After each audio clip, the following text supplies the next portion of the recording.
I found that nothing in life is worthwhile unless you take risks. Nothing. Nelson Mandela said, "There is no passion to be found playing small and settling for a life that's less than the one you're capable of living." Now, I'm sure in your experiences in school and applying to college and picking your major and deciding what you want to do with life, I'm sure people have told you to make sure you have something to fall back on. Make sure you got something to fall back on, honey. But I never understood that concept, having something to fall back on. If I'm going to fall, I don't want to fall back on anything except my faith. I want to fall forward. I figure at least this way I'll see what I'm going to hit. Fall forward. This is what I mean.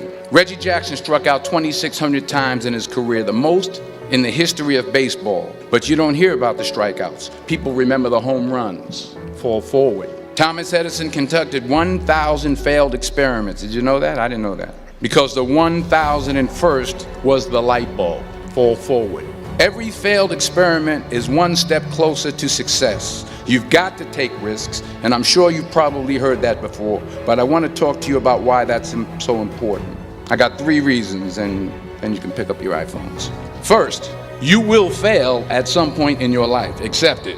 You will lose. You will embarrass yourself. You will suck at something. There's no doubt about it.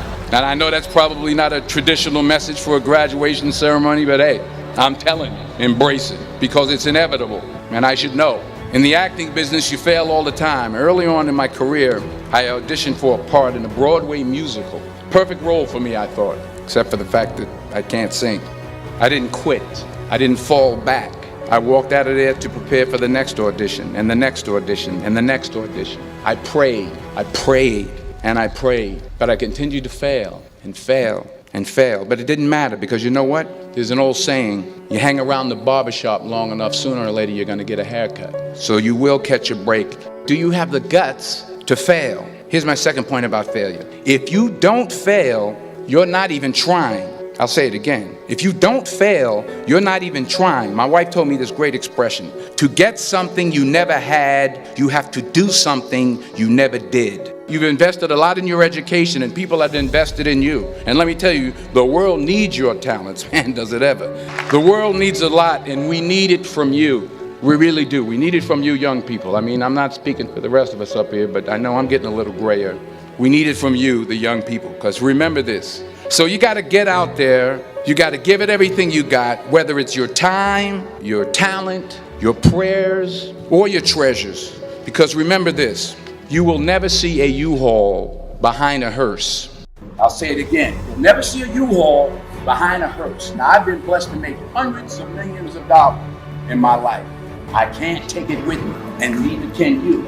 So it's not how much you have. It's what you do with what you have. What are you going to do with what you have? I'm not talking about how much you have. Some of you are business majors, some of you are theologians, nurses, sociologists, some of you have money, some of you have patience, some of you have kindness, some of you have love, some of you have the gift of long suffering. Whatever it is, whatever your gift is, what are you going to do with what you have? All right, now here's my last point about failure. Sometimes it's the best way to figure out where you're going. Your life will never be a straight path. You know, you're always affected by opinion, but the more opinions there are of you, the less I look at them, because I just can't live my life based upon what other people think about me. So I can't concern myself too much with what other people think. You know, it's just not healthy. I don't think I could continue to do what I do if I was constantly worrying about what somebody thought about it.